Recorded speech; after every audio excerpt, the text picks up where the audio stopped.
Hello everyone, today I am here to do a tag video. Today I am doing the spooky book tag. So I love doing seasonal tags. I just love tags in general, but throw seasonal in them, I'm there for it.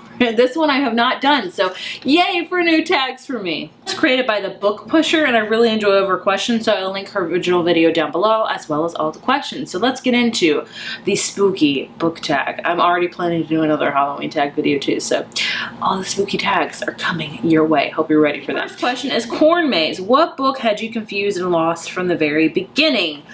Ooh, interesting one. I think I don't have any answers for these. Usually I plan, but today's just been a rough day. I think for this one, I'm gonna have to go with The Raven Boys by Maggie Stiefvater. This book, I say it's one of my favorite series time and time again, and it really is, but it's very confusing. Like, when you read the first book, it's confusing, especially the first half of the first book. It's like, what is happening? Because the book is being pitched as one thing. When you start it, it's a completely different thing, and it takes a whole bunch of different directions, and you're just like, WTF. The book is very confusing by the beginning, but by the end, it all comes to a head, and you finally grasp, like, oh, this is what this book's about, but it takes a while to get there, if that makes any sense. The second question is Haunted House. What book has the creepiest setting? So many books, so many. Savage Song by Victoria Schwab had a very spooky setting. It's about this town called Verity where monsters kind of rule, and if that's not a spooky setting, I don't know what is. It's like half the town is like pretty normal and they're like trying to be humans and stuff, and the other half's ruled by monsters, these three different monsters that could like just take you at a time. So that's a very spooky setting in my opinion. I love this series. It's a great duology. Another one that has a very spooky setting is Into the Woods by, I forget who wrote this. It's a graphic novel I read last year, and it's all about these 5 harrowing tales in the woods, and any book set in woods and period scares the crap out of me because like a lot of bad things happen in the woods, so that's creepy already. The whole book is just downright creepy. Ghost Boyfriend. Who is your eternal book boyfriend? Oh man, I don't want to keep answering with Raven Boys, but Gansey. I love Gansey. Gansey is one of my all-time favorite book boyfriends. Like, love him. The next question is Caramel Apple Suckers. The best dang Halloween book ever. I don't know if I have, okay, no. I'm gonna say Slasher Boys and Monster Girls, or Slasher, I forget the title, and this is a collection of short stories, and I think it's edited by April Genevieve Chicolte, and I read that a few years ago and I loved it. I always recommend it every Halloween because I really enjoy it. It's full of different stories all about spooky different things. There's like 3 or 4 in there that are really harrowing that I'm like, oh, this is creepy. Like, those are really creepy. Alice in Wonderland one, Maria Lou wrote a creepy one. I just really enjoy it as a Halloween book overall. It's probably my favorite Halloween book. I also like In the Wicked Deep by Shay Earnshaw. That's a really great one. And not the book, because I haven't read the book, but Hocus Pocus is the best Halloween movie ever. I mean, I love it. I have to talk about it, I suppose, so there you go. Vampires and everything. What is your least favorite Halloween trope? I don't hate vampires. Actually, I think a lot of people have really like hated vampires because Twilight and stuff. I've always said I love vampires before Twilight. Hello, Angel. But I enjoy vampires. I don't know if I have a least favorite Halloween trope. I really don't. Like, this is gonna be one I don't think I have an answer for because I just don't know. Like, I read a lot of spooky books, but not like scary books, so I don't know.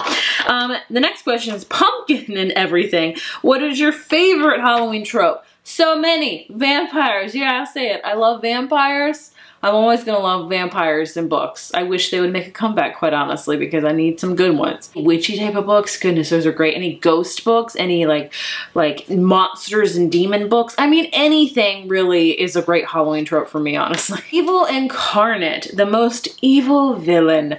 I mean, Voldemort from Harry Potter is pretty evil. So is Bellatrix Lestrange. So is freaking Umbridge, if you want to boil it down.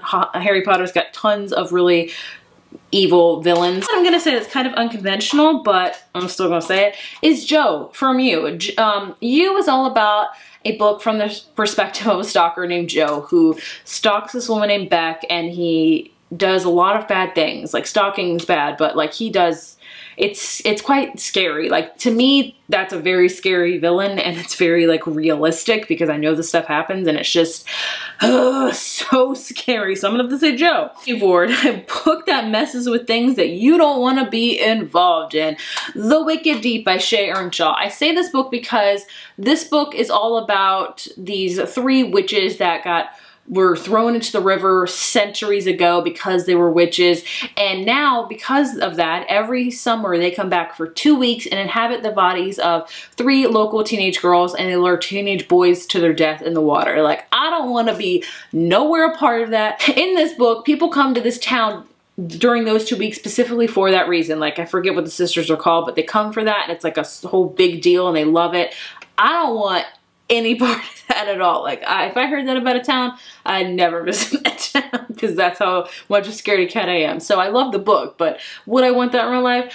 No. Moon. What character do you turn into on the full moon? Does that mean like who I want to be?